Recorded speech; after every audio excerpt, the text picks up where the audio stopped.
Hello everyone, and welcome back to the Dumbass class with me, the Dyslexic Gamer, as we carry on our game of Rogue Trader. With my players as always. Got that bit.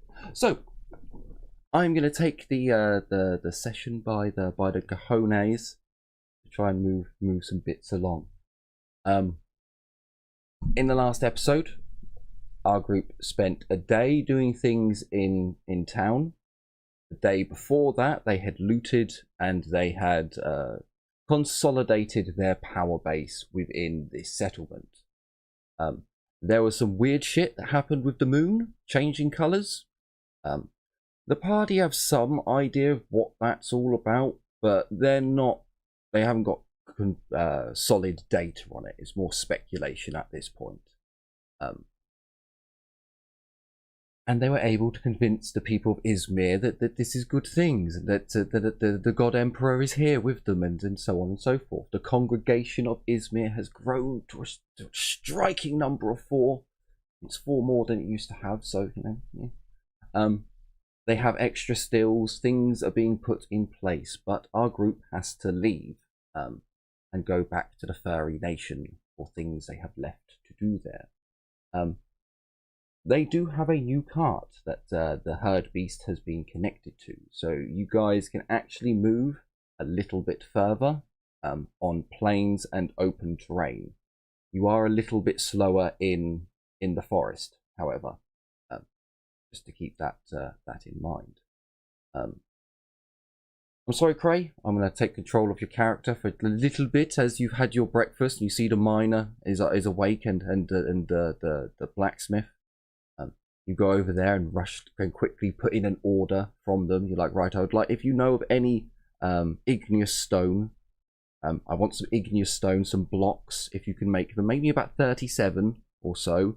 And you say to the blacksmith, if he can't find stone blocks and get them to the size, make me clay blocks. You know what clay is? Yes, understood. Okay, you hand out some AAA batteries as rewards. And you go back to the group as they're mustering to head out, delegating some tasks for jobs to do. Can't I give him my rations of booze instead? No. You just distribute AAA batteries. It's a mechanicus marvel. No one uses AAA batteries anymore, but it's a thing you do. You put them in your mouth and feel the buzz of my the Phillips screwdriver. I mean, at least it's not my toaster. So they look a little bit confused, but place them in their mouths and feel the buzz of the Omnisire and like, oh, that's fucking unusual. And you guys, what kind of AAA batteries are they that they feel the current? What the that electric? Shouldn't happen. Yeah, you would. You'd feel a little. It would. It's not high voltage. It's not high. But you'd feel. No. You shouldn't feel it at all. Wait, what? I wait. Oh enough. no! Sorry. I've said the wrong ones. I mean the little square ones. Oh, the 9 voltage. I mean those I haven't had in my mode, so on those I can't comment. The little square ones, I know for a fact they do electrocute you. Yeah, the little square ones, not AAA's. The like I said, the You just fucking lick a battery and just see if it works. Hey, look, I'm from the country. Boring times as kids. I not lie, I've done it myself, but see, I did put AAA's in my mode too, but mostly by accident. So Wait, you distribute these useless batteries, and they put their tongues next to it, and they're like, oh, okay. Ooh, shocky. Yeah, the Omnisire is a thing. As you make your way out. So on the 32nd, the 42nd day that you have been on this planet, you move on out. Only this time you have a cart and a herd beast. For lack of no other person wanted to take on the job, Anus is currently acting as the foreman. Basically, he's organising the people into their daily work rosters and so on and so forth. As they don't really have another hierarchy, and you haven't changed their system. So he's just going into the empty power space. There's still no elder elected because you have all been all of you have been put in the place of elders because you cleared out the. You cleared out the old one. The other ones. I like this BT, system. what we kill, you might say. Kind of. Yes. Kind of. I like the system of advance of heritage. Please no, that'll be really fucking recursive in that village. So, is there anything you guys want to do in the village just before you leave? Do you want to bring people with you? Do you want to or just like basically do as you will? We'll be back in a week at best, or at most. I say hands-off approach. We'll just go and see if they're still alive when we return. Yeah, no, I'll let them know that we'll be gone for a short period of time, and specifically to Enos to keep the previous elder locked up, gagged, and fed occasionally, and watered at least. Keep him inside like the house behind a locked door or something like that. Or if you can't lock the door, just barricade it. Make sure there's nothing inside.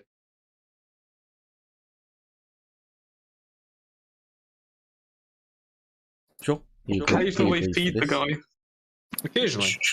Shouldn't we have a more permanent solution to the other? I mean, that would be dead. Precisely. So you want to off him? Not yet. I mean, again, why are we keeping him around? Not yet. I don't know. Be sacrificed later on, I should imagine. Stealing Anus is organizing people. It wouldn't be out of the question. Yeah, no, literally with how he acted last time when the moon turned red. To make an example, we don't kill the elder just yet. Like oh yeah, we can't just go around and keep killing everyone. That's not how the emperor works. Also, let's just gut Are this you fucker. sure about that? I said like we're trying Who kills the babies? Yes. I would like That's to not what I mean. to the unification wars. You said it yourself. They're going too cornate, so I'm trying to cut them down from being too cornate. Okay. Oh, we must now follow the red path. No. Don't do that.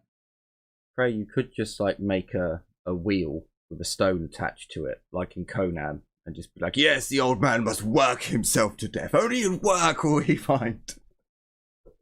I mean, I could make a manual mill. You can fucking break and wheel them if you wanted Just to when we get back. make the stone a massive cog. We could just have a good old hanging, not very cornate. And Yeah, I how, wanted to do that in Dark Heresy, but how are you meant to fucking this made the guy explode. How are you meant to instill the working hard mentality? You know, if you can't gotta have someone work themselves to death, you know. I think that's pretty counterproductive. It will be fine. Anyway, so you yes, these instructions they go through well. They seem to agree with this. Is that all you'd like to do before you leave?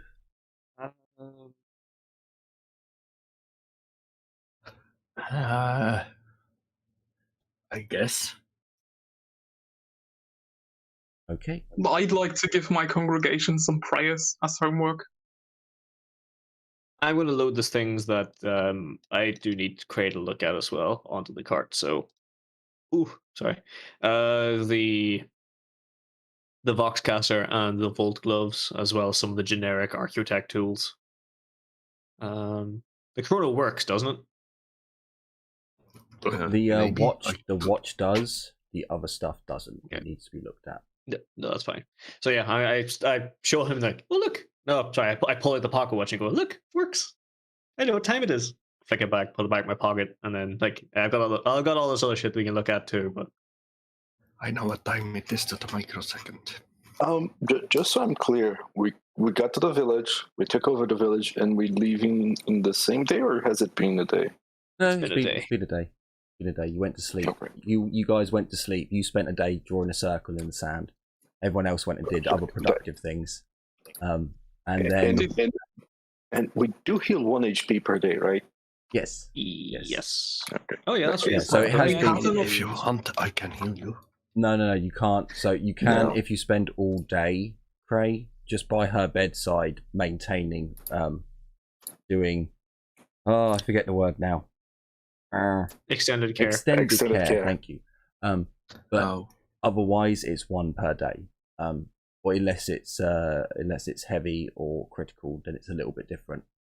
And we'll discuss that when one of you goes into it and is here for the sessions when they're out. So I need either a navigate surface. No. Do I get any bonuses for my GPS? I need someone to drive the herd beast. So it's operate surface in Dark Heresy. Drive in this. Drive the herd Does beast. it have a stick shift? Where's the stick shift in this? It has braiding. Well, no, it's female, so no. Has tackle and braiding, so you can left, right, giddy up kind of motions. It has been tamed. Are the controls similar to a spacecraft? Well, it's surface, so. I mean, I could pilot the spacecraft as well if you want me to do that. Like, Yeah, me too. I have drive ground vehicle. how the fuck yeah, can there you you go. pilot the spacecraft? You're blind. There you go. So you can. So. But I'm Craig- void born. Do I get a bonus for my She can, No, not the GPS. this- You get a because you're just driving it. You're not navigating it at the moment. So because it is a rugged creature, and the thing is your cart is pretty. You do get a +20 to your navigate. It's a slow vehicle. It's not like you can go fast. We're not speeding or Okay. anything else, so So it's Test up to drive. it's up to you guys if you want to stop by the ploin tree through the valley that you normally stop at for the night, or if you want to try and push on. well, our previous camp was by the ploin tree, isn't it? Yes, but you are moving further now than you were before. Speaking of That would- coins, did we have enough time to make anything with the stills that we could sell to the furries? We already have 11 bottles. Yes. That's 11 excess. So we could try selling some of that, see what we get, see what the profit margin and everything is on it, and then we'll adjust. Oh, okay. Small sample, like we can bring more. We were out and bringing everything, and they go, "Yay, alcohol!" And they all of a sudden turn out to be prudes, and it's against their religion, and we've just offended them. And then they raise us in a caliphate. Feed the addiction first. Yes, Maybe. start small. Maybe. So how would you like to go? Do you want to move your full distance and make camp where you end up, or do you want to stay where you're used to being and make camp there? It's entirely up to you. Cray has So that would done he's got 4 degrees, so you do get to move your full movement through the forest. So I have that to is ask 25. something. That's one day. How much further would we be able to move It's like what, 5 squares a day with the herd beast? with a gun? Is it 5? If only there was a handout. If only there was a handout where I'm trying to remember. Damn it! Shut up. where it says movement.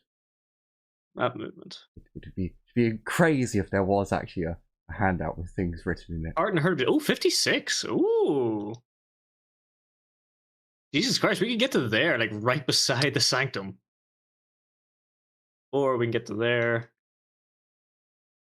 We can't stop for the night by the ploin trees, somewhere we know, and then we can also gather more ploins at the ploin tree, and then go to the Emperor's Sanctum in one day. How late would it be when we arrive at the ploin tree?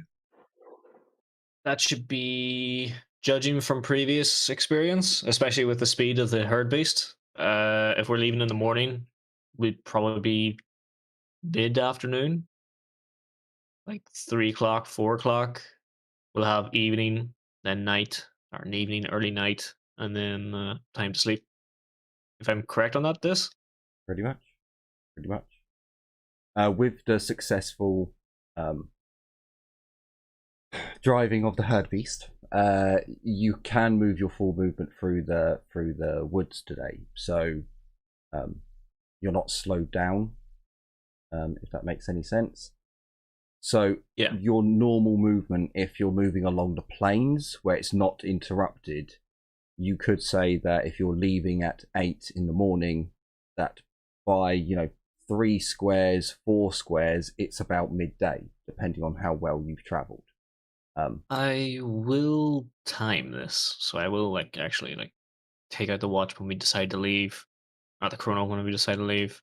Make a note mentally of the time, and then when we get to the plane tree, and then from there. To be fair, we could always get to the plane tree and then decide differently. Like we still have that much time to get there. Sure. Either way, it's a 2-day journey. I do need to know now if you're going to push on through, or if you're well, actually, yeah, I don't. Because there's no woods. There's nothing really going to slow us down until we get to the valley. So when we get to the plane tree, or the plane trees, I mean, yeah, that's really when. So I mean, the safe idea would be to stay at the plane tree.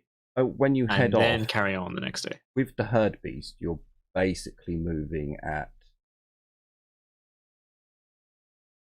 You're moving at about an hour and 15 minutes, give or take, Heinrich.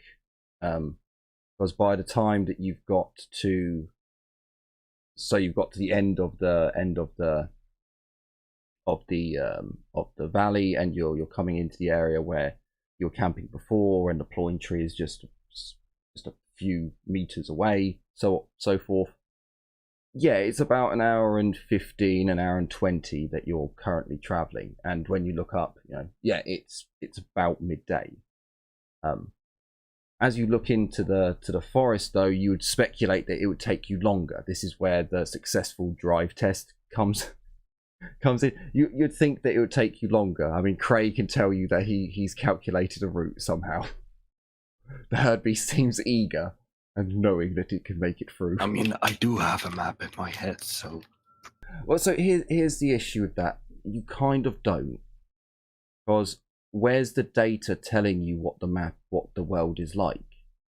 Whilst you're I presume north and south. The old No, story. So here's where I'm getting at, Albie. If you're on a Forge world where that data could be relayed to your implants via satellites and other information gathering devices, sure. You're on a world with no satellites providing you with any information. So the only thing your implant can tell you is that that's north, that's south, if their magnetic north and south applies on this world.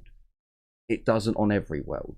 Fortunately, I'm too dumb to have a world that it doesn't work. So in this case, north and south are very much north and south. So north, south, east and west. Until you actually get the data, you're not going to have broad spectrum. Your implant can update itself as you go from what you see and the data that you input into it. So you can slowly build a map. We've seen a rough map of the world, haven't we? Not in the degree that you were able to take map drawings from it. You have, but at least I might give him a little bit more detail for his navigation, chip. He'd have at least an idea. Yeah. But we've been along this path before. We walked the Emperor's Sanctum. Oh yeah, no. So he has that information. I'm not even he's walked that path. So his implant would read the forest surrounding and would correlate it with north south. It's an advanced cybernetic. It's just you wouldn't have a map in your head. You wouldn't know that there's a river over here until you've gone along the river, or until you find a facility that has access to satellites that could update your implant with the needed data. I'm not saying they don't exist. They may be out there. So, 2 things. 1, Jim got dropped there for a while.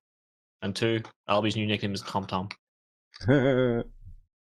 It will be soon when he updates his data drive to the current one. So are we going into the forest? Fuel, Benavi. So are we going into the forest or are we not? I do need to know to move the game on. Sure, I guess. You see, it's just a case of we need to use more survival rolls because we already have a little basic bitch thing set up here by the pine tree, or close to them at the very least. And then we just need one full day to get to the Emperor's Sanctum.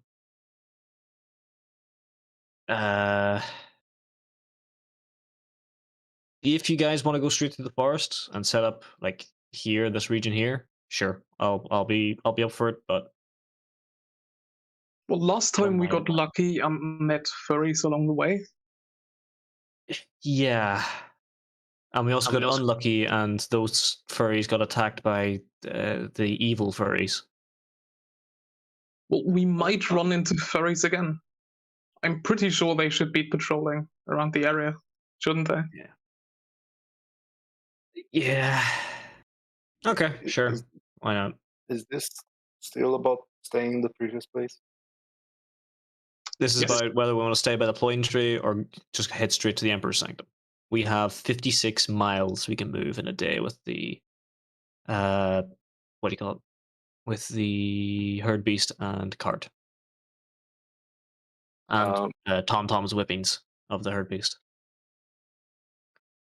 Why not push forward? Because in the point 3, we also know it wasn't exactly safe because as soon as someone stepped out of the enclosure, we got snatched. Yes, but we also have that enclosure there that's going to be a lot easier to set up with and work with rather than walking all the way to the middle of nowhere and then having to do that in the middle of the night. Or not in the middle of the night, but at night. True. Muttermouth with us? Oh yeah. When is he not? We could probably ask him what he thinks. Just to get, more of an expert opinion. Sure. He says nothing. This is up to you guys to decide it. Butterball looks confused. Why you want to go to forest? So here's the thing. This is going to be another one of those moments where you look at the map and you're like, oh, that's what he... Okay. We're going into the forest. So, are we going into the forest or are we not? It's your decision. Is a yes or no. Everyone who wants, sure. everyone who wants to go into the forest, go aye. Everyone who doesn't, nay. So aye. That's I will have to start. Okay. This will look weird on the stream, but your token's going to go on a little journey, possibly. Oh no, it didn't. All right, never mind. It didn't go on a journey. So you come out and enter into the forest. With some luck, Cray, you and the herd beast are one for a short time, as although it is a big creature, it isn't that much wider now than the cart itself, and it seems to have a good grasp of spatial awareness as it moves through areas and along game tracks that you might not have seen on your own, but the creature clearly knows that it can't fit directly through and it has to find a path. You're easily able to get into the forest roughly in the furry area. Heinrich, as you look at your watch now, because the canopy has covered the sun quite a bit, you notice that, well, there's a good 2 hours, maybe 3, until the sun goes down. You guys can push it and move further, but you normally stop so you have time to make camp, make a fire, cook food. You're heading to an area where if you turn up late, they're still going to have fire and everything running. So, would you like to push it and go to the Emperor's Sanctum in one day? So we get to there.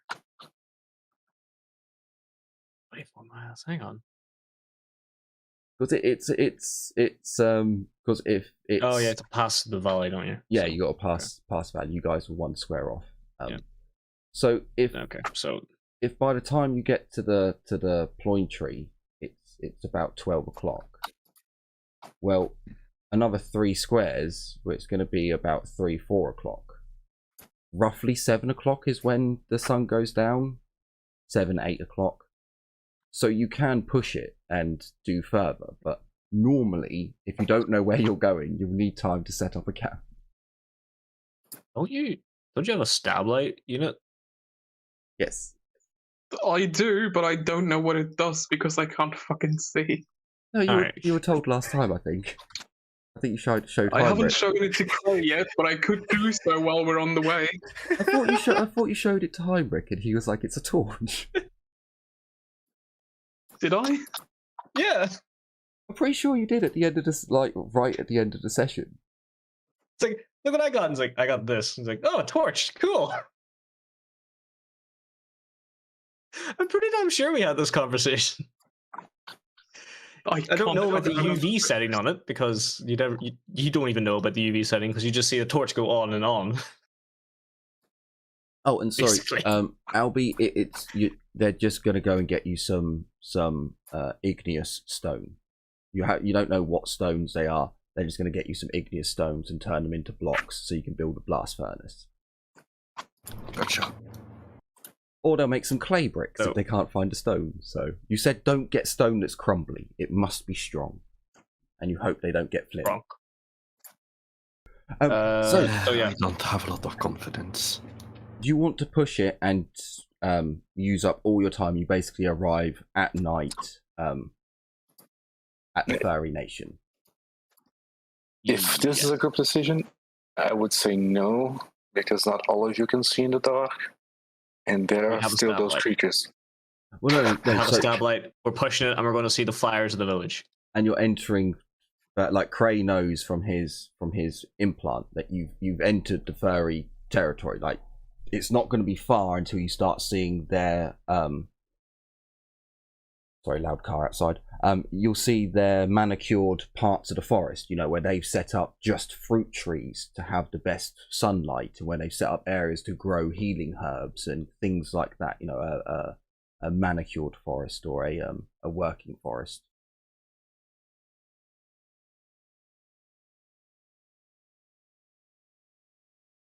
All right, same thing again. We'll go from the top to bottom this time. So who wants to push on? Albie? Sure, push on. Okay, me, I vote aye. Jim? I vote nay. And Unit? Aye. All right, push on to this. So you push on to the Emperor's Sanctum.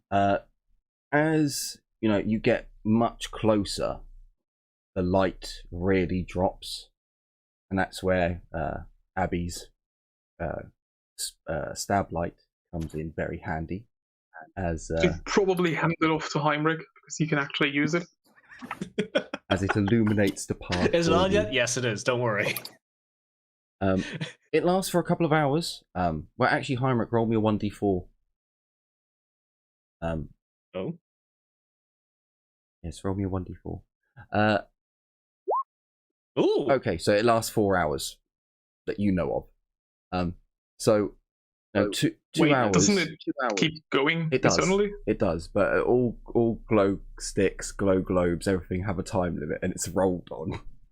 So Heinrich believes this should last about 4 hours, give or take.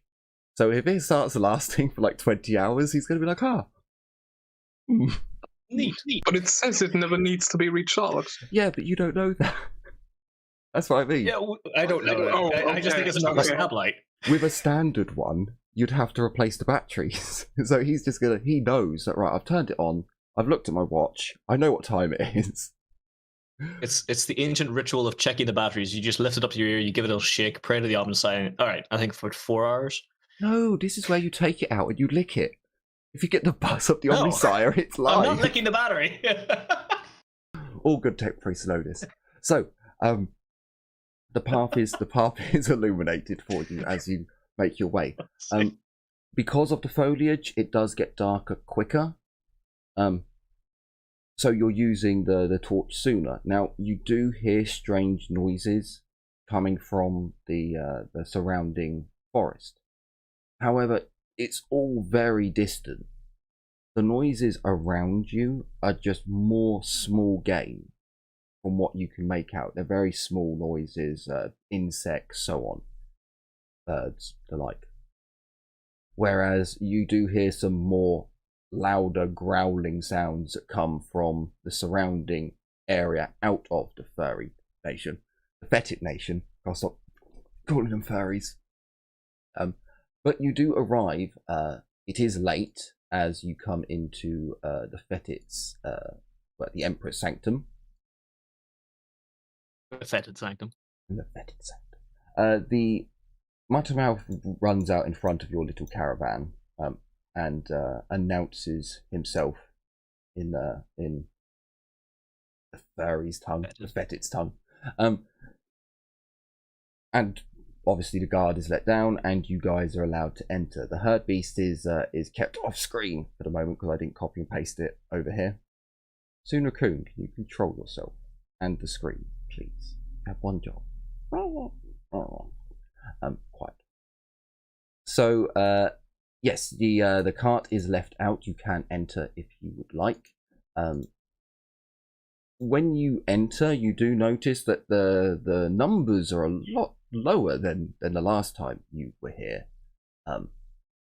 There's a lot of Fetids that are currently out and about, it seems, as it's not quite a ghost town. They do have a number of other individuals about, but the token numbers have dropped quite significantly from when you were last here.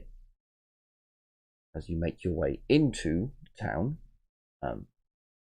you will notice that that Harmony is apparently speaking to Thomas. Sorry, Holly. Holly.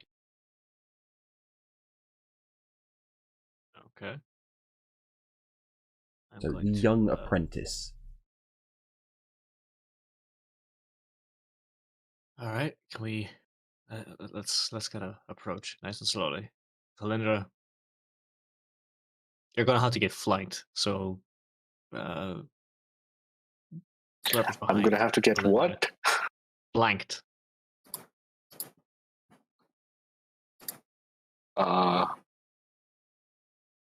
Okay? Question mark. They don't like The furries don't like it. Oh, okay. I get what you mean now. I don't mind being, left in the corner somewhere. You'll I be don't the meat mind and the that. sandwich, all right? So you sit in the middle. Yeah, go over to the camp. Let the fox look after you.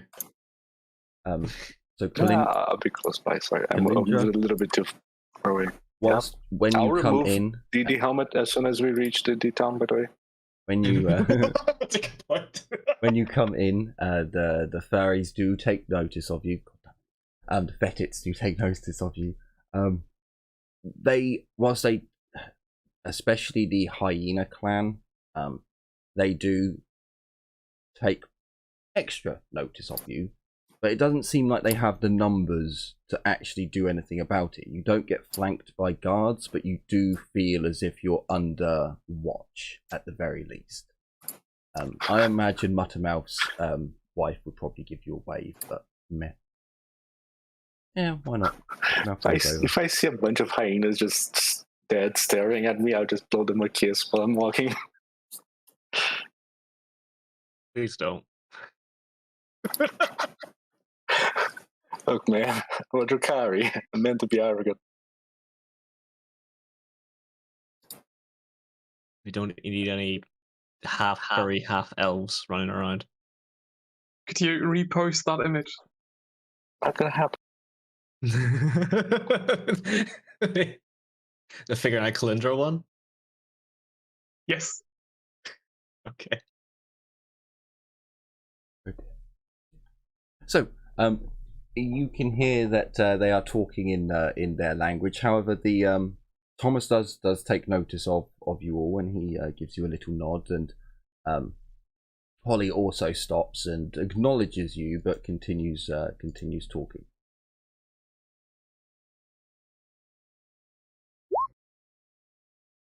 A few moments, maybe like a minute and a half, go by, and Thomas is definitely in more of a submissive posture. It's not as bad as Muttermouth when you first met him, but he is in a submissive. His ears are down, and he is lowering his head and hunching his shoulders. And there's a few words spoken by him, but it's mainly Holly who's speaking. As she finishes, acknowledges that you, all of you again, but she doesn't speak to you. She goes back into the main building.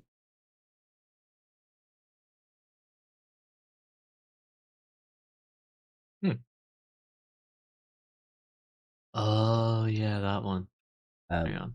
There's some words from Jax or Jinx, and then he goes inside as well.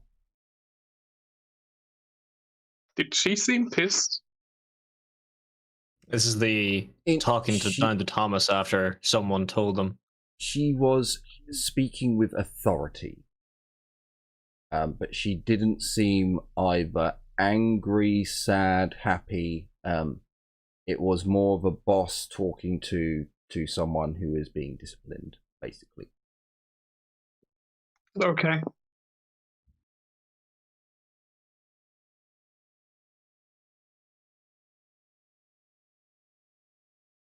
There we go. Did we interrupt something? That's what Abby would say to Thomas. He looks up at the trees and a little bit of sky that they can see, or bits of sky that they can see. Nothing that wasn't foreseen and coming. Yes.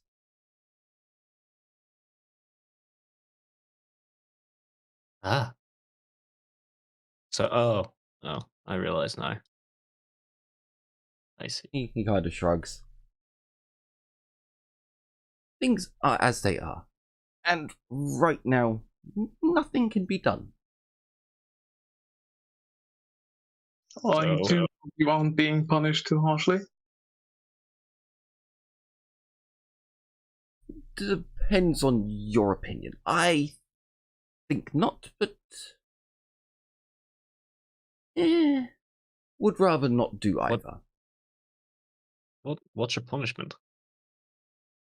I must go and find out why Fetid supplies from Fishing Village have not arrived.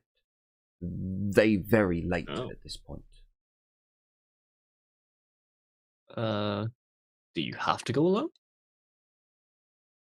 Well, that is the problem. Fetids are very busy right now, and some not happy about what I do. So more patrols are sent out, more warnings left. Means there are not so many fetids to guard me or travel with me. Funny. Abby will smile and say, well, we aren't angry about what you do.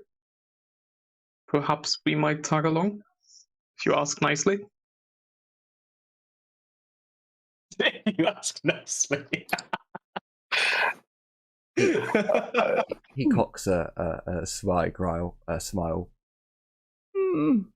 Well, maybe instead I ask Elder if this could be job for you. Maybe then you have better standing with Fetids.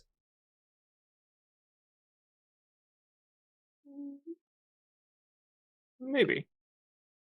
Yeah, Abby will just smile to Heinrich. I am already beaming. But also very tired, so I'm also looking very tired. Or drowsy. Yes, I know what we're talking about. You think this job you want to take, yes? Of course. Anything to help you out, Thomas. Okay, I go tell Elder. You all go to tents and food will be prepared, if not already prepared. Okay. What's his name is there as well, isn't he? Joseph? Yes, the trader. Okay, so yeah, well, all right, very well. Oh, Joseph, there you are. One quick little thing. What do you take of this? And I'll produce a bottle of loin juice. What's your take on this?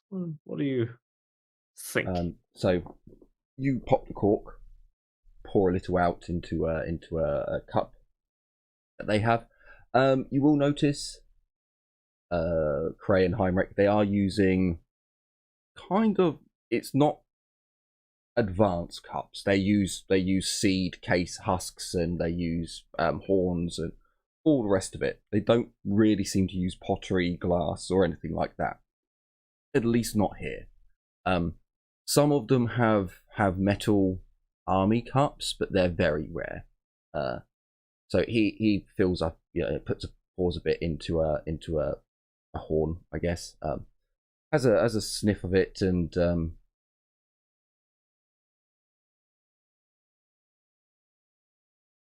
can't remember what his voice was now. Very cold and calculating, kind of. He definitely Probably was Scottish. Yeah, but I can't remember if he was a furry in his, like he spoke like the wolves, or if he was. Yeah, we'll do him similar to the others. As I said, Scottish he definitely wasn't purring. Definitely wasn't yeah, Scottish. I remember he did a few purry bits, didn't he? Oh yeah. Yeah. Maybe that was his whole shtick. Then maybe that was it. This is purring juice. We have. No, from smell. We use juice to store other vegetables and fruits that are not so juicy. Sugars make forth preservative. Preservative. Oh God. All right. Wait, you showed him loin juice, not the alcohol? That is plain juice. Well, that's what we have as. That's what I have down as the plain juice. Basically, I can rename it as plain wine if you like. Yeah, no, it is bottles of plain wine. Sorry. No, so it's actually Ployne spirits, because you've distilled it. Plain spirits. So so if you're giving him, because I thought you were going to do a trick of, here's some Ployne juice. Well, what about this as you pour in the Ployne, alcohol? Well, try that now, kind of a deal. But, so if you pass off the alcohol to him, he takes a sniff of it and kind of recoils, and that smell like prawn juice, but not smell like. What do you do to it? Not smell good. Not smell good. It is not that it doesn't smell good. It smells different. Different process. Different procedure. This is for you to taste.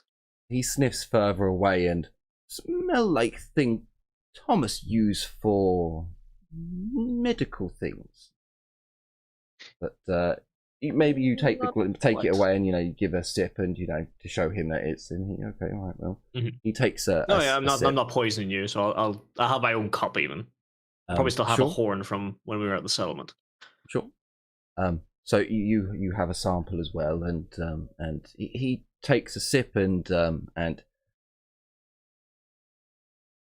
fortunately, like, my knowledge of spirits is better than some, but not exactly extensive. The sweetness of the ploins and the fact they weren't fermented for a long time, I'm pretty sure means more sweetness comes through because the sugars haven't been eaten by the yeast and turned into alcohol. So it has a much sweeter taste, which is far more pleasant. It's probably like really mild brandy. At least that's what I'm thinking. Yeah, I can see that. I can see that because it's. Yeah, I can definitely see that.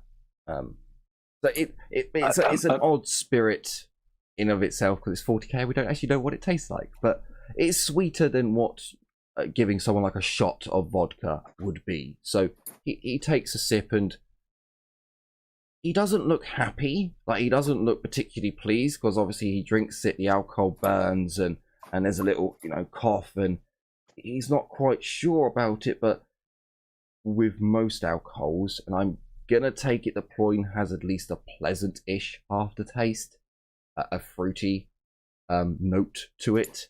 That although he's taken aback by the alcohol, the fruity notes come through, and he looks more pleased at the end of the drinking of spirits. Maybe this might help, but have you ever had marula? No. Yeah, there's even the video of the animals in Africa that the fruit falls to the ground, ferments, then they eat the fruit. Oh yeah, no. So and it's very sweet. So it's just this stuff's been processed. Where it has been distilled, you lose a lot of the sweetness because you're increasing the alcohol. So you get it mainly on the back notes, like the flavors, and to really sell this, my little what I thought you were gonna do would have been the premiere way. But you can also think of it a little bit, which I actually only tried recently, which was apple brandy. Which is what I'm basing this off. Very alcoholic on the front notes, but at the back you've got this very pleasant, well, in that it's apple flavor, in this, sweet Ployne.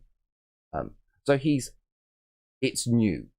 He's not sure about it, but it does have a pleasant aftertaste, and he has another sip, or perhaps another, really assessing what the hell this is that he has in his hand. Well, shit, what did he mix it with in... Ployne juice. I actually mix it with a little bit of Ployne juice. So I'll produce some of the actual Ployne juice as well and mix it in with it and give it a little stir. And now this itself is the proper way to drink. And if you take a sip, you'll find that this is much nicer, especially when you sit back, relax, and after a long, hard day. This is something nice to sip upon. So he be moved to there. He tries the cocktail mixture, what have you, looking far more pleased because the alcohol hit has been taken down, but the Ployne notes are only increased. He looks, and there's a look of, yeah, I can see what you mean through this. Obviously the alcohol slowly starting to hit him as well. When he looks at you and, but what this for? Just for food, for drink? Drink. For relax, for after a hard day, after small reward. He nods. He understands, but bet it's not put high price on old word, luxury goods. Yes, luxury goods. Rogue trader often spoke of luxury goods. Thomas have more knowledge on what they talk of, but for Fetits, we prefer goods for all. This could be for all. This is a minor reward, a nice pleasantry. Like you said, a small luxury. It's nothing extravagant. It is a small keepsake to help in the night. After a hard day labor, a cup of this to help you sleep. That sort of thing. He nods in understanding. Out of character. If he doesn't like the luxury goods, you could explain to him the alternate use as a firebomb. Yeah, that too, but we'll get to that. So I think we want to use it ourselves first before. he nods. He understands what you're talking about. But he kind of looks at you and how difficult is it to make this? I'll look around and ask Cray to take a quick look around. Like, do they have anything like a fermenter or anything else? Like, do they actually? Everything they do is like roasted over the pot, like kind of thing, isn't it? No, looking round, they easily have all the items here to build a distill. You'd need to provide the glass. You'd need to provide some of the metal tubing that you know how to make. But they seem to have a grasp of the technologies. They just haven't put it all together to create such a thing.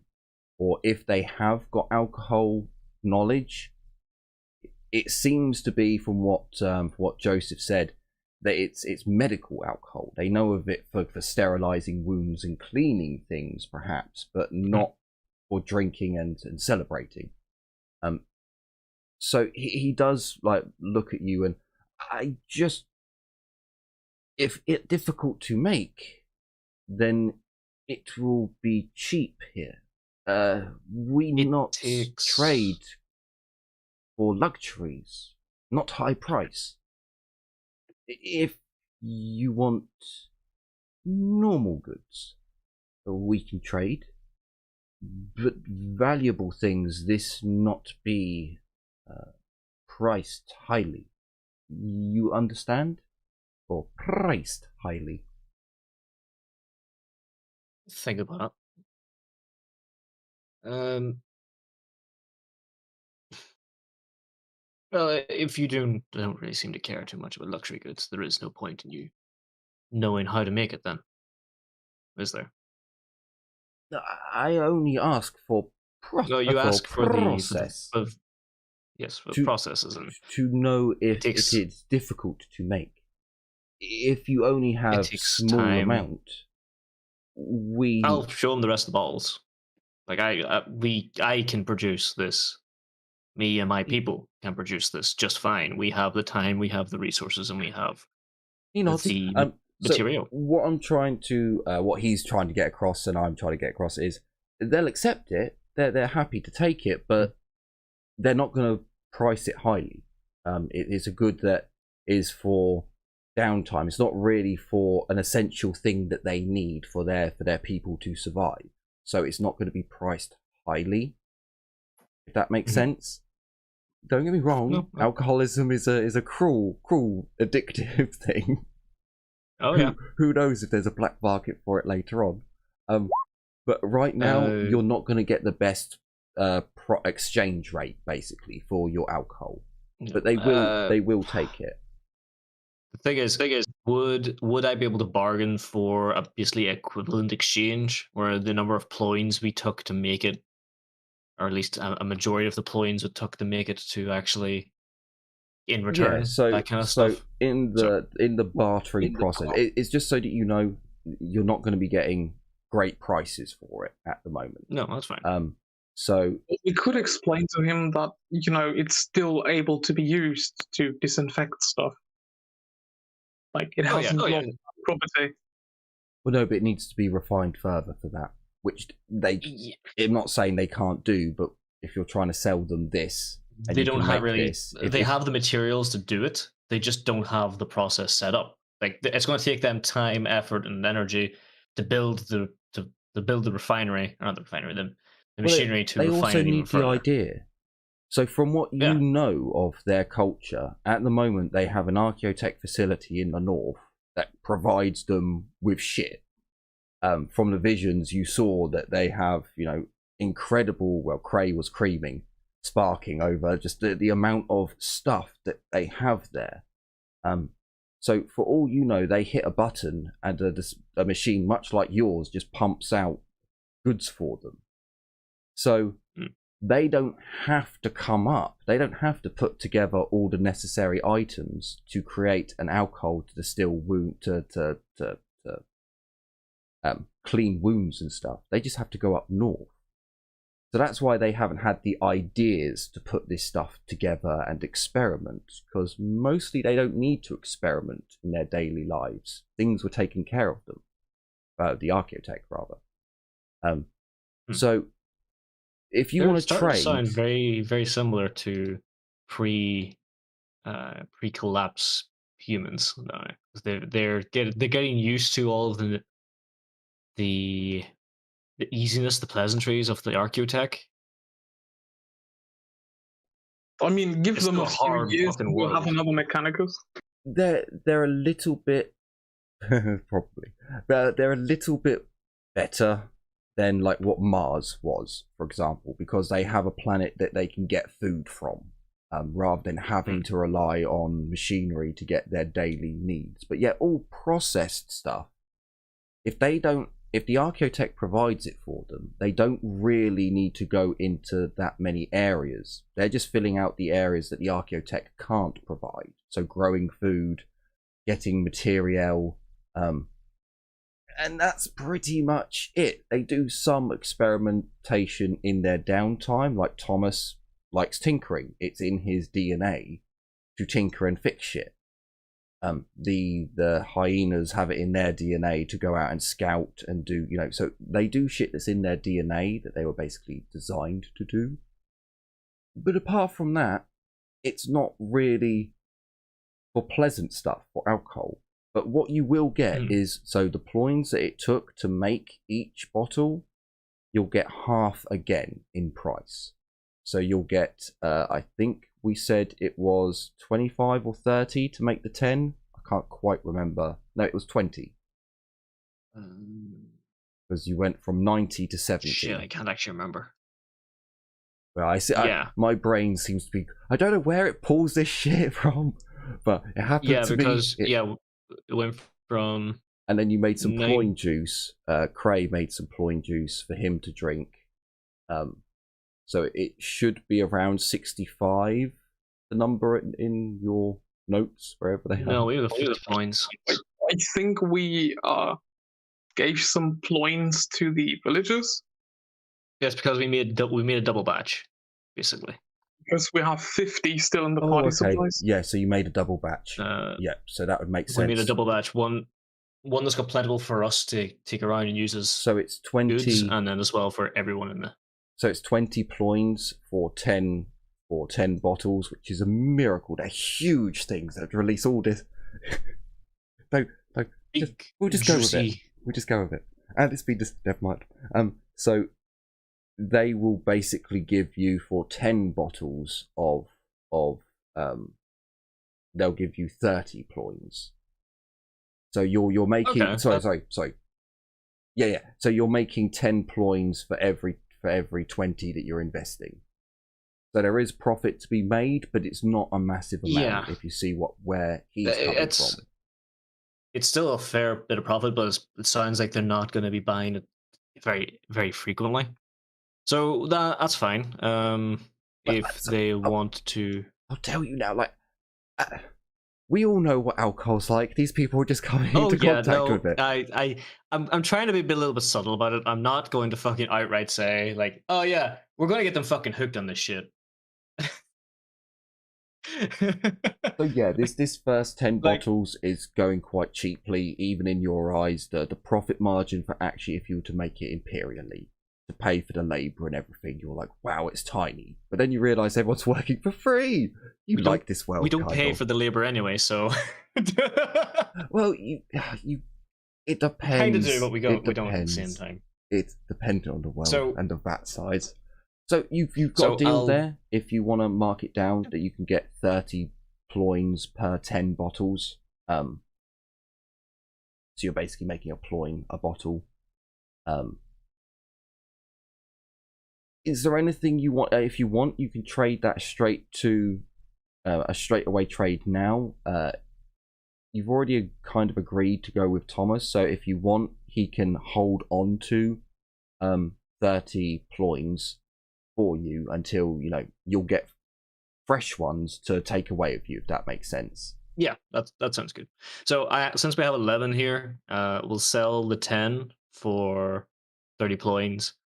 and then that one extra will be like a little bit of a deal sweetener. Like, okay, yeah, so this is this is the free sample I initially gave out, so this is for you personally. Sip away at it. I would recommend personally myself.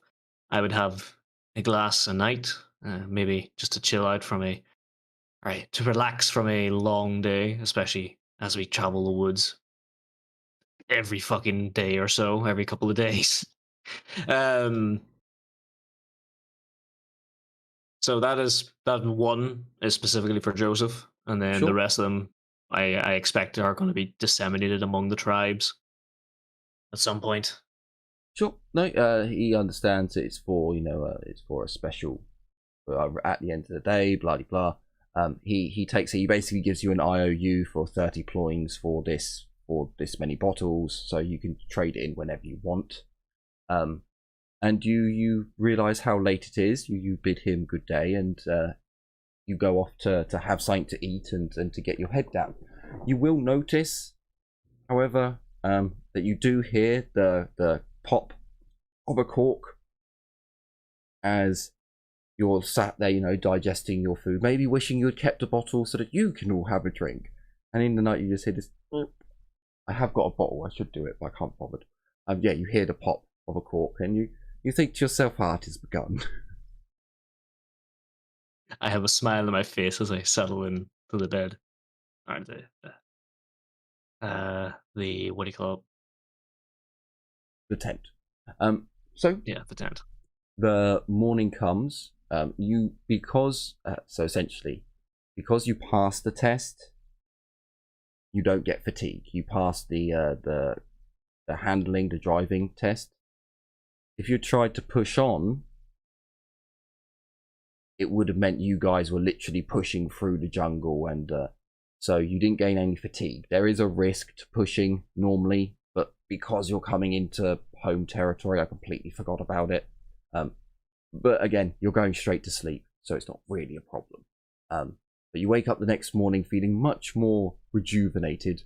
The smells of breakfast are cooking, and they seem to be far better than the normal stuff you're used to.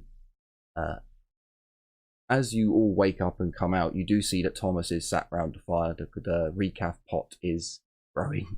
Yes, that's the exact cat that he's meant to be, the hairless one. Thomas informs you that the elder agreed that with how busy the Fetits are at the moment, that as a group to help with trust and things of that nature, that you can escort him to their fishing outpost and know the location of it.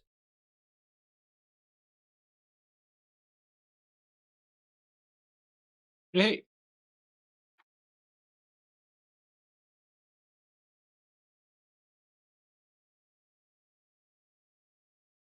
Okay. So, he tells you that normally, if it was the Fetits going alone, they could get there in a day. If you want to travel with your cart, he recommends that you do it in 2 days. Okay. That's. What do you guys think? Works for me. He probably knows best. Or he's underestimating you. We don't want to overplay ourselves. I'd rather just him. So it's better for us to Scotty ourselves than overestimate ourselves. Yeah, especially with Kalindra getting downed by fucking Seconds. big rats. So long as we don't see Sacoons, everything's going to be fine. So supplies are provided for you as another part of the payment for you doing the job. So when you come out to your cart, you can see that there are other bags of goods there. I was gonna have your food go rotten at points. I can't be fucked anymore because it's just a bit of a headache. I know you've probably had some food that's lasted almost 40 something days, but Probably. get rid of some of the earlier meat that you have. Whilst you're with the Fetits, they'll provide food. Izmir currently will pretty much provide you food because you're the ones in charge. It's only really when you're out and about on your own, adventuring, quote unquote, that you really need to keep an eye on it. So there may be a chance that when you come to adventuring again, I'm like, yeah, all your meat from a month ago is rotten. Just be aware of that. But you get to the the Fetit town on the 42nd. You wake up on the 43rd. You agree to go on this mission. Is there anything you want to do before you leave?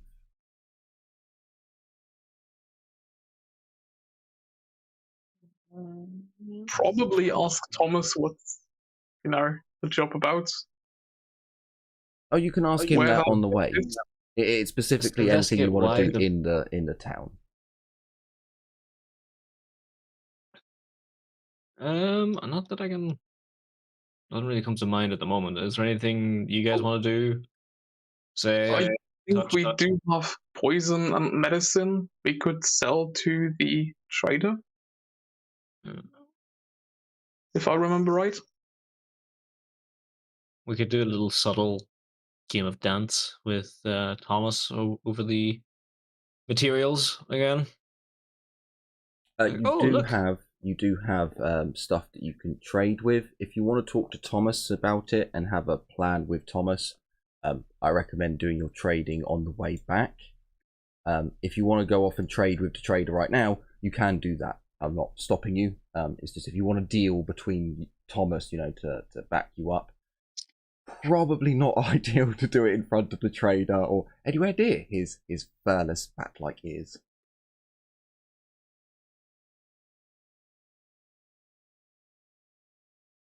So I will take that as a no. So you're gonna head off, right?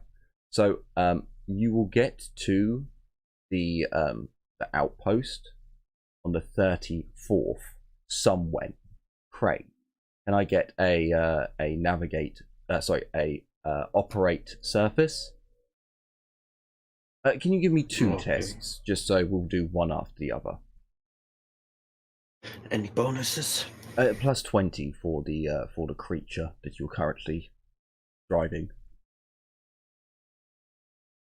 I know it's riding, but it's funnier driving. Okay, so... Alright, okay. Oh boy. So that's not a problem, it just means that your movement is halved when going through the forest. So rather than 7, I am being nice and rounding up, it's 4. So,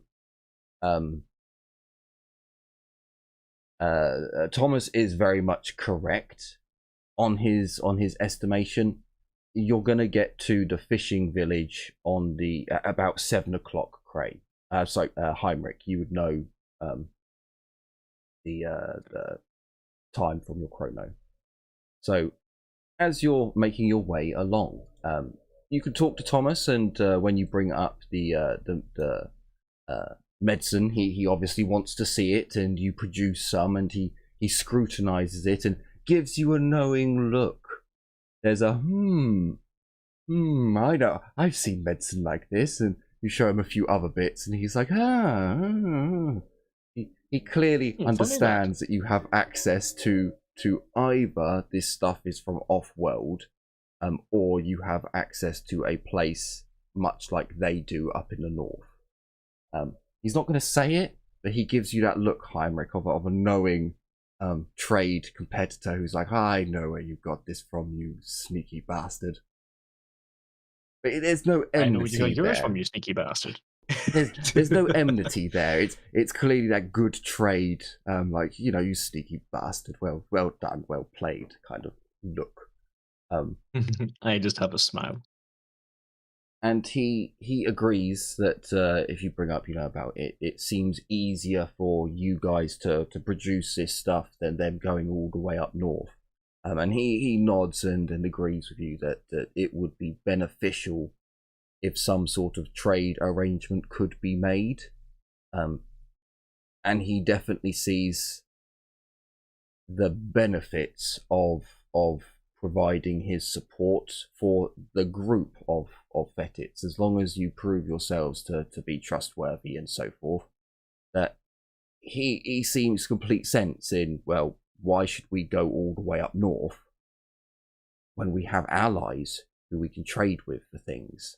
And he tells you that he thinks, at the very best, this is his estimation, that the medicine should be on a high enough priority that you could trade for advanced things that the Fetits are hiding. But he does say even then they would expect a lot for it, and he will tell you that if you find another group, they'll probably give you better trading rates, basically, because the Fetits are another group very of Fetids, or a different faction tribal based. group. No, a faction Okay. would be, if you found the Ecclesiarchy, the Mechanicus, or the other humans, they would probably want it more because they might not have access to the production facilities. He will have your back. It's just, it's not going to be prime prices again. But this will unlock some of their more advanced stuff that they have hidden away. For example, So we don't need to try and press them for ammunition. Well, yeah. So ammo will come available to trade from them. It would be very expensive, but one of their guns could also be purchased for a large shipment of medical supplies. Things like that they would be, but again, it's large supplies. Whereas if you were to find, some hillbilly who sat on an ammo supply from the Rogue Traders time, well, a couple of aspirin might trade you like a couple of clips of ammo. So he's being very honest with you. We 100% will have it. He will help you increase the trading price as much as possible. But still, the Fetits are very self-sufficient. Yeah, they're not greedy, but they want to hold on to what they have. They don't want to let it go cheaply. Maybe the Rogue Trader fucked them last time. You're not quite sure. Well, they're about to get fucked another way, but I'll not tell them that. Oh, sad. So, is there anything else you guys want to talk to Thomas about as you set up camp? As you're eating, rather. Need you guys? Not really. Not that I can think of. I don't think They would currently anything. totally apologize again. Good. I mean, the thing that I currently want is for us to get a move on so we can finally fight something, hopefully. Sure. So, there's obviously some chit-chat that goes on, but mainly the questions have been answered. You would notice that Thomas does set up, basically, he's got tins with him, or bells, so he's got them on strings that he ties up around camp, so you have an early warning thing. Just really simple alarm systems like that in the forest. You do hear more noises, and they are closer, but you notice that Thomas and Muttermouth have also collected more of these shrubs and other plant life that they put on the fire that creates a lot of smoke. So all night you are sleeping with smoke billowing out as they keep adding this stuff. It does seem to deter anything nearby. They talked about this last time, if I remember correctly. It is like a natural deterrent. Yeah, it's not 100%, but it helps. No. And it is found in the forest. However, when you guys wake up, both Thomas and Muttermouth, both their ears seem to be up in alert. They're constantly moving around, and as you've seen Muttermouth do this before, so as you wake up and something's wrong, quieten down as well and listen, and You can roll awareness checks, but I'm going to tell you now, there's nothing really to be heard. And when Thomas and Muttermouth notice you're all awake, they look at you and Muttermouth, too quiet. Not enough sounds of animals. Something must have come through here or died here.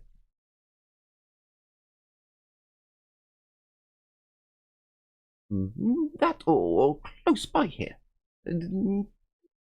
Downwind.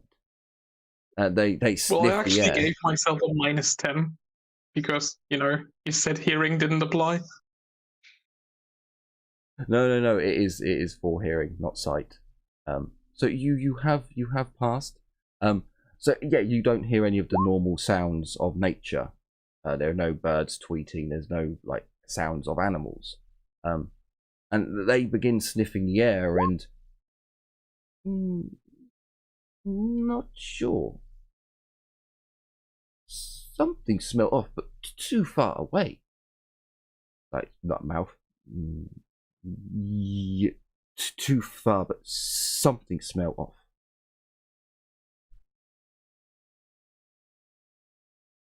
What do you mean off? As in suspicious or rotten? Not rotten, just some smell not right. Animals around here, they all know as well. They not here, see? I don't see any, so you must be right. Maybe Abby will things take a come look through. around using clinicians.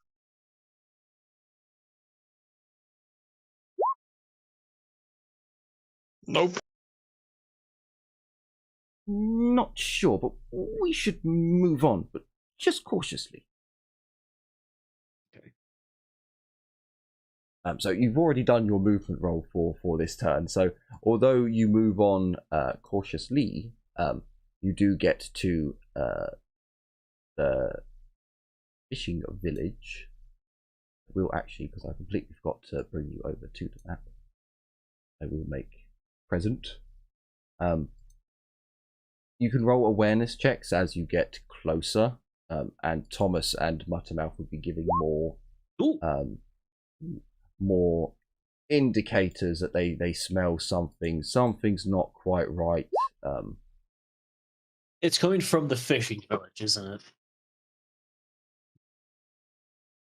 Maybe. Oh, why did it not come through? I put it on. Maybe I put it Put the wrong layers. on. There you go. Prim Volstic. Voltistic. So close. Prim Voltstick. Fishing town. So, you get onto the edge of the fishing town where you leave your herd beast, still just in what's left of the foliage. Muttermouth and Thomas immediately tell you that things aren't right. However, Heinrich, as you're getting closer, that definitely smells like ionized air. That definitely smells as if energy weapons have been fired here. You're not entirely sure if it's if something's been burnt around here. It's been hit enough times that the surface has ionized, which is why there's a lingering smell, or maybe it's only a few hours and just shots have been going off from time to time. But there is a tang in the air, much like Muttermouth and Thomas are there's something wrong in the air. Something's up. There are no sounds or movement that you can see as you approach what looks like a town. Now, the way it's been built, it's very Roman-esque in that there's a courtyard area in the middle and there's 4 buildings on the corner, and it looks as if there's a clear cross that goes through.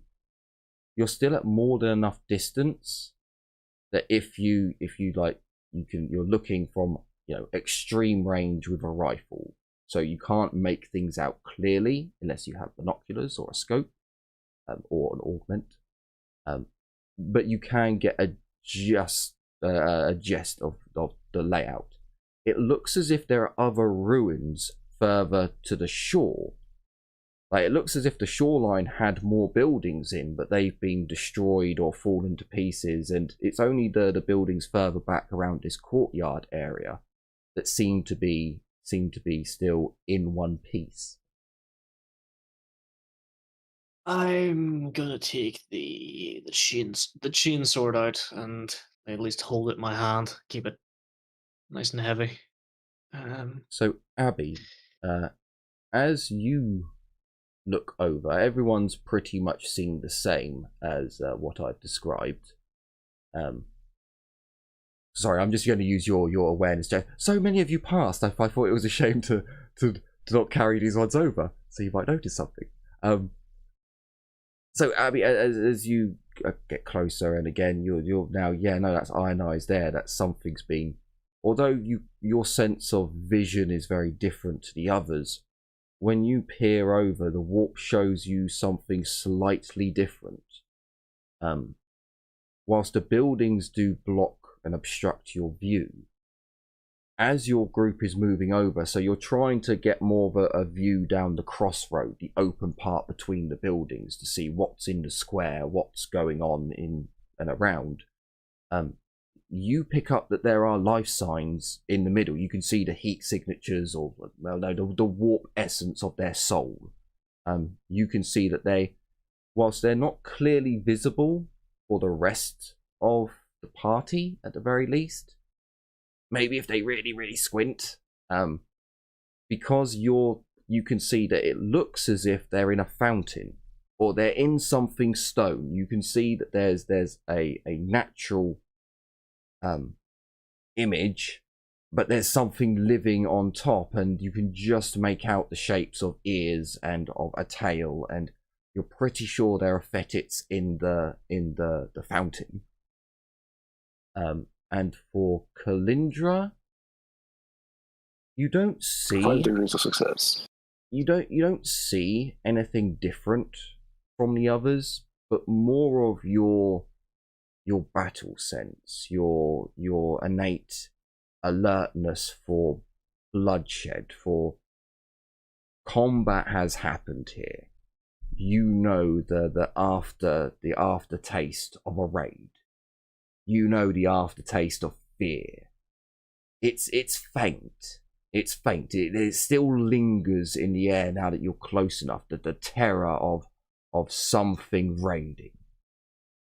And it just excites you. Now you don't make out anything different from what the others saw, so you can't see that there are fetits in the 4 degrees, wasn't it? 5 actually. My target is 74. I got 36. So. Oh, okay. So with 5 degrees, yeah. So you can probably just make out the tail and the ears and what looks as if there are life forms still living in the fountain. But the thing that really gets you is that sense, that awareness of that there was fear, torture, torment, anger. This area was full of emotions earlier that you could have dined upon. Sadly, you were meant to be starving at this point, but I didn't quite understand the rules correctly, so meh. Not technically speaking starving just yet, just I starving know. there. Now I fucking know, but before I didn't. So come over to the map. Hopefully I had everything prepared correctly. Or are you just in darkness? Either way kind of works. You might just be I'm in darkness. You're in darkness, that's fine. So I'm in the dark. I will provide Dark. for you all a decent chunk of the map. Actually, I'm going to knock off No, we'll keep it whole. Keep as much as possible. So you can set Abby up. would probably let the others know about the furry she spotted. Yeah, by all means, you can basically, no one has noticed you at this distance. You're at extreme range. So you can basically point out all the stuff that you want. This is the map. This length, and there is more to come, obviously. But set yourselves up however you would please, and you can plan out your attack as you get closer and closer and closer, and do more. Well, that's the rolls and entrance. shit. That's the main entrance, and then there's a way around each side. It's like Technically, it looks as if there should be. This map is only allowing you for a east to west view of I'm gonna be an arch and flanking. What is this? flanking. No, it's surrounded by a lava pool. If you must insist, I will provide some white grass for you to walk on. There are solid Maxim guns blocking the way. These aren't Archaeotech. walls, they're Maxim guns. Remember Archaeotech, Maxim guns. Thank you. Archaeotech. Made of stalinium.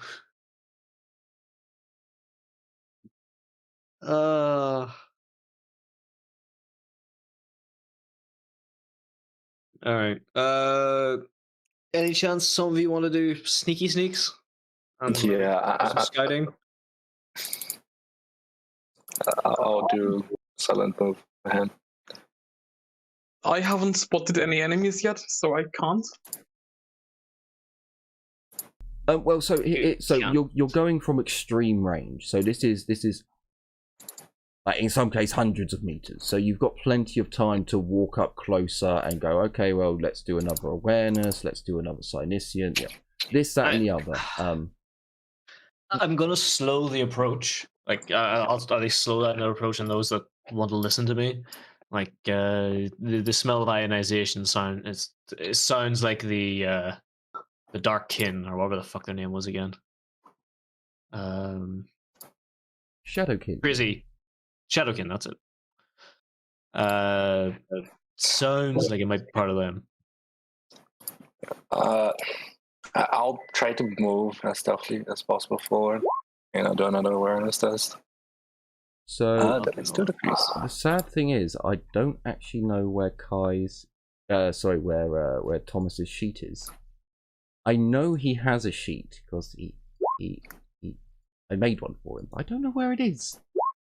So it may take me a moment. Or 8 degrees. It should be under like fetids or. Yeah, he's not under fetid, so I'm wondering if I put him under a special player one, or because he's got a special weapon. And I was like, yeah, cool, I get to use it. Marvellous. Another one of them comes forth.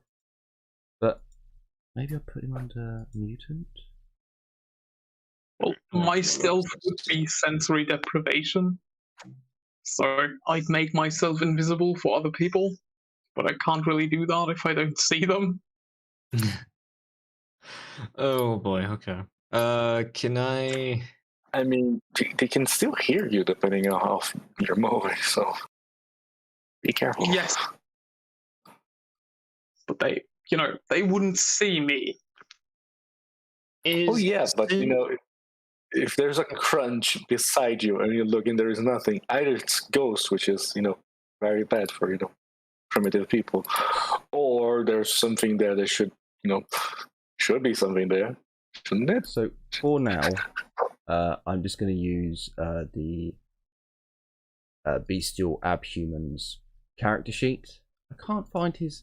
I'm guessing I must have maybe added the weapon somewhere else and put it onto a different sheet. I don't know what the fuck I've done, but I know what the weapon is. So when he needs it, I can present it forth.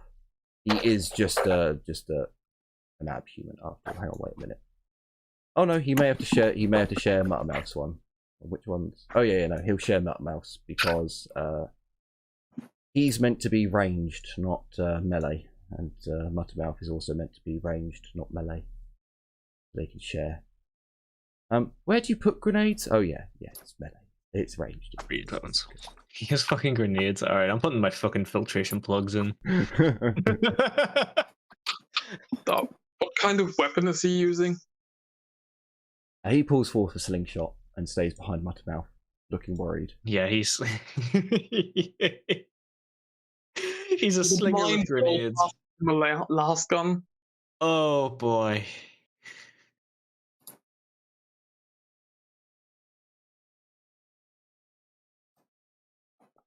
Does he take it? No, he has his slingshot. He's happy. Sorry.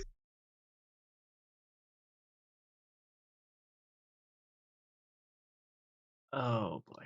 Okay.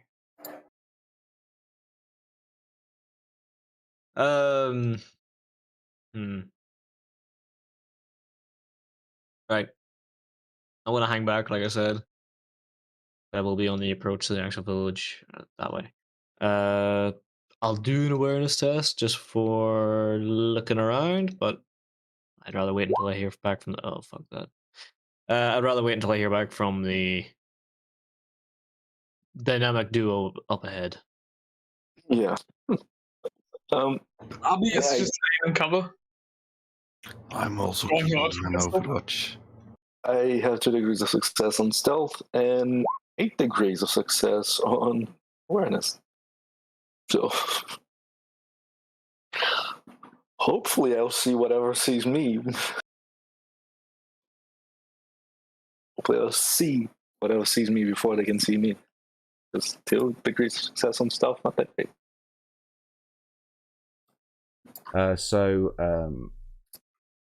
Muttermouth obviously gets his weapons ready.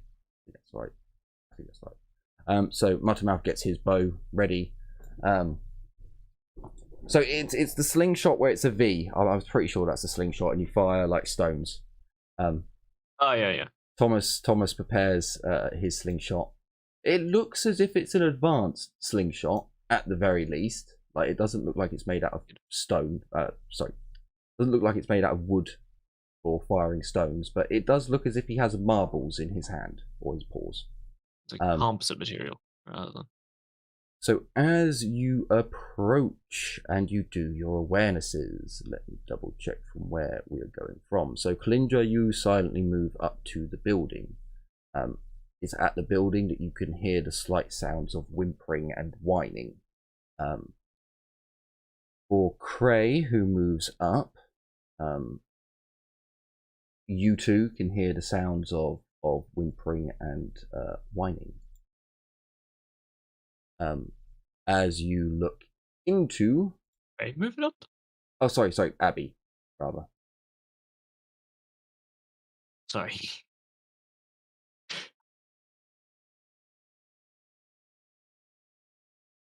You can see a strip through. You can see that there are a number of fettits surrounding. So the map shows that they're around the outside.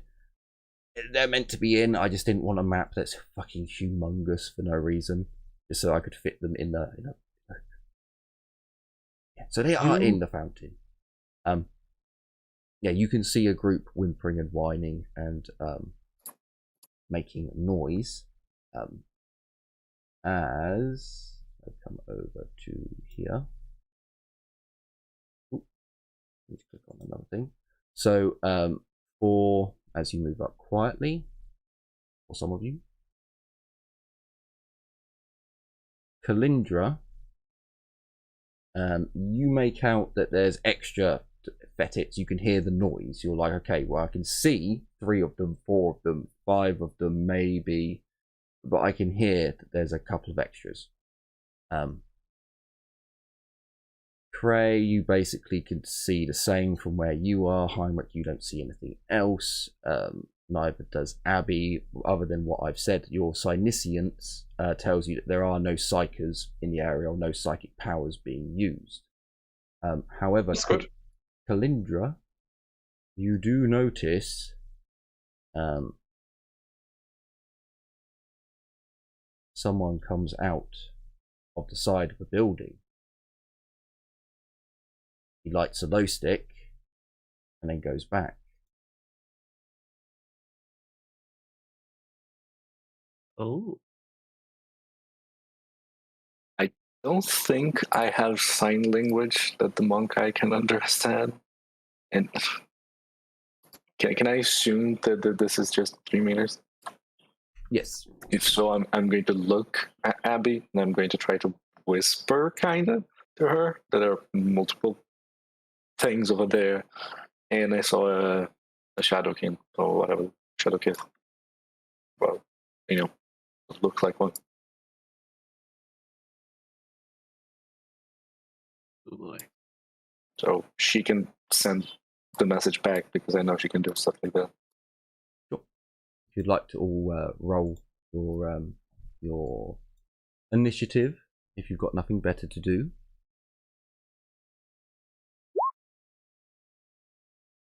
One on the sheet. Combat. Abby would broadcast to the other two through psychic sending. Yes, They are shadow kids about. at least that's the best description that I have for them. I don't remember if the tokens for the shadow kid were exactly like that, but yeah, that was later. I'll be honest, I didn't actually see it. The fat dudes over here, they're all inside the pool. Do they look all injured? Are they tied up?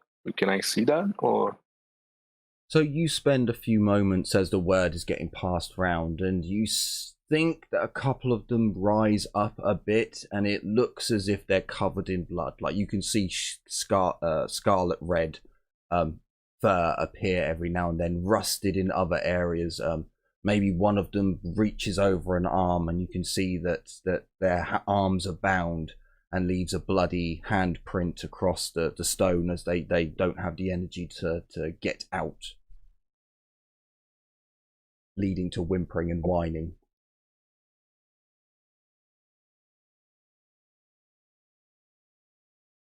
So it definitely looks as if they're bound and fucked. Oh, now, that's very different to what I thought happened. yeah. Aren't fighting back or resisting? The moment I saw all of them inside the fountain, was like, yeah, these people are not in good shape. Is this just a crate basically, or A is this just broken, a busted crate. As you look around, you can see lots of broken, busted objects. I'm assuming there are no doors on either side of these buildings. Is this crate good enough to provide me cover? No. So I can stuff up? No, it's just been smashed up. Okay. So I'm going to. I hate myself for doing this. I'm going to look up, motion for people to slowly come, and I'll slowly make my way, inch by inch, forward until I see something that makes me, gives me pause. Okay. So if you my full move is 20, so I can move slowly, like so. Okay. So essentially you have moved up and have stopped. So I'm going to give you more view because you are technically in an area where you can see more. Can you give me an awareness check? Sure.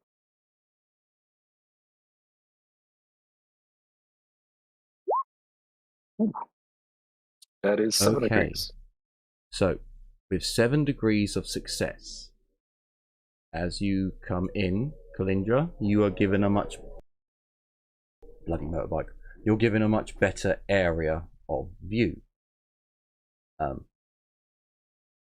With 7 degrees of success, you are able to see through certain members of stealth. However, I'm going to tell you now, you've been caught in a surprise move. As I will reveal more. I was expecting as much.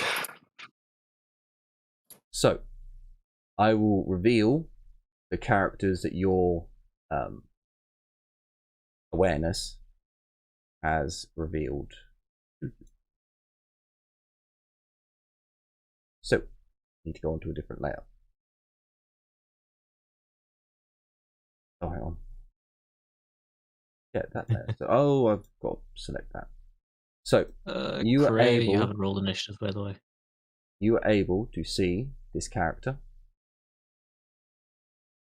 Oh, hang on, no, sorry, to layer. token. You were able to see this character who was sat behind a window in the house. But you don't see the other character, Kalindra. The only moment you see the other character is from the flash of their gun. Oh, boy. That's one of the... Those are the Chaos Cultists. That's precisely why I said I was going to hate myself for doing this. So, Kalindra, can I get an awareness check with a -20?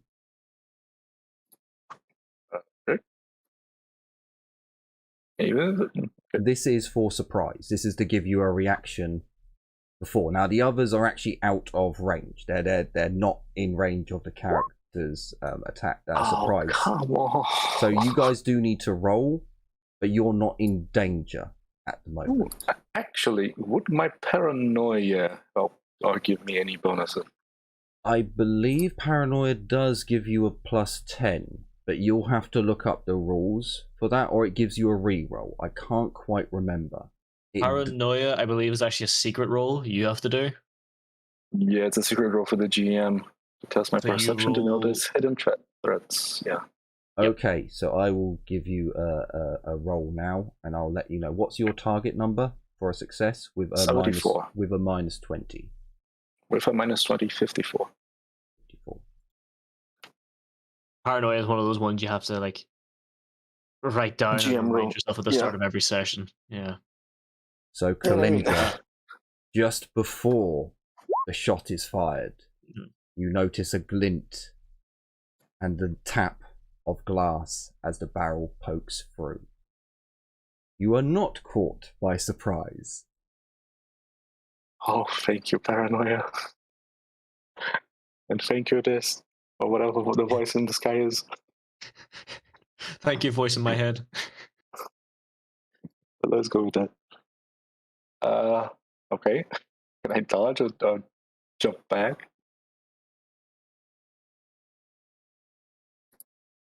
So there are no modifiers because you were not caught unaware.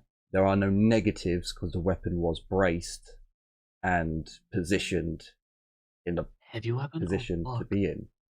So let's see. You were gonna hit Jim with a heavy bolter again, were you? 9 degrees of success.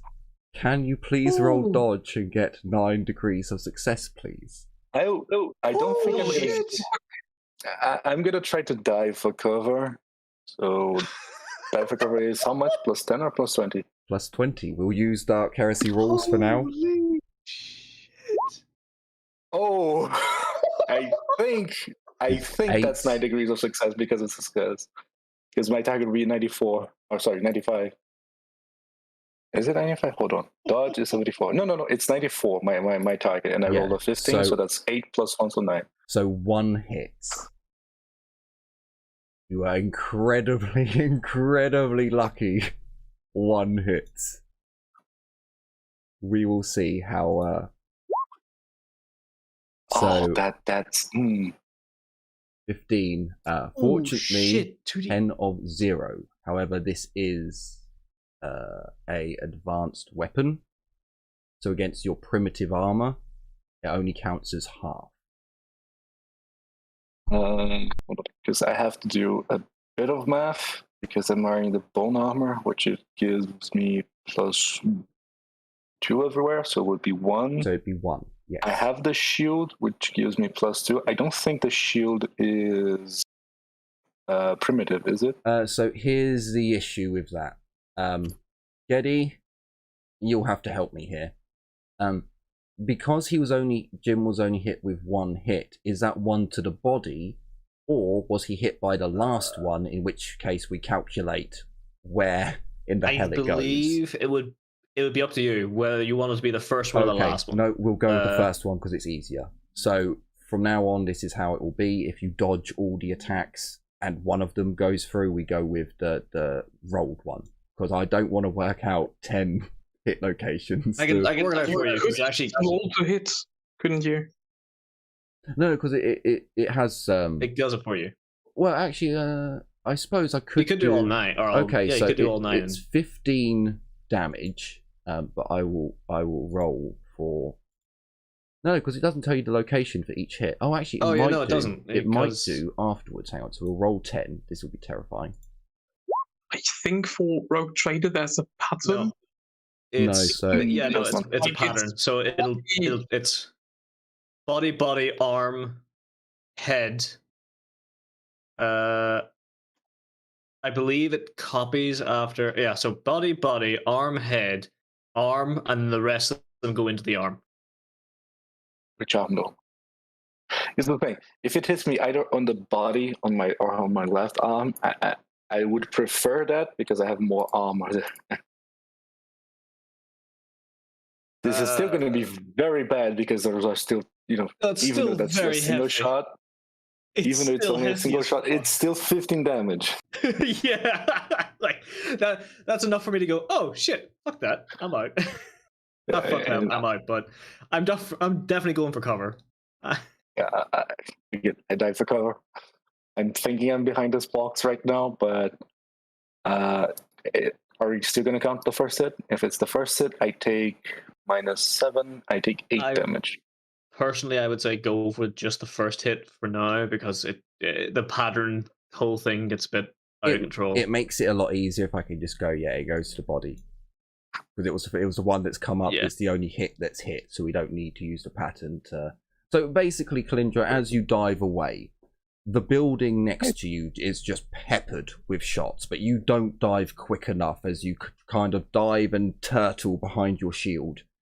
It smashes through your shield, through your bone armor as parts of it break away, but it stays in one piece as you feel the sweet yet agonizing pain of your mortal. No, I don't technically think it's sweet when it's in me because I don't gain anything from that.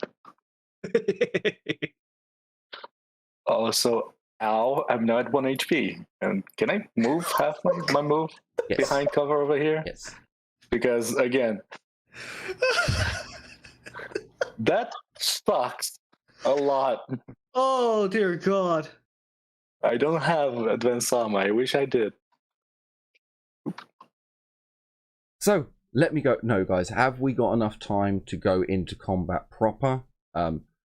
Like I said, the enemy can't technically shoot you from where you are. It's only when you enter into where Kalindra decided to enter into. Should be able to do one turn. It depends. How are you doing for time? I think one turn, but I'll have to knock it on the head after that. Because I will point out, I haven't actually rolled for the other Pirates Initiative yet. Yeah. So then we should just call it here and go for next week. Because it is like quarter past at the moment.